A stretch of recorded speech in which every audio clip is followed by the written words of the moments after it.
demonstrating chairman priority within Automate VX multi-camera speaker tracking solution.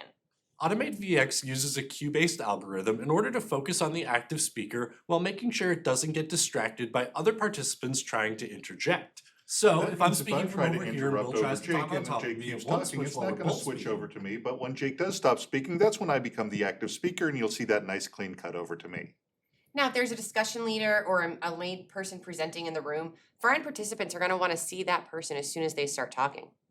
Crestron's Automate VX allows you to designate a microphone or a microphone position as the priority. So when that chairperson However, or in this presenter situation, starts I have the speaking, chairman priority because I'm the person up here at the front of the room in our designated presentation zone. And one of the advantages of the Crestron solution is that it's so easy to turn on. Chairman priority can easily be enabled with a single button press. To learn more about chairman priorities and other great features within Automate VX, please reach out to your Crestron sales representative.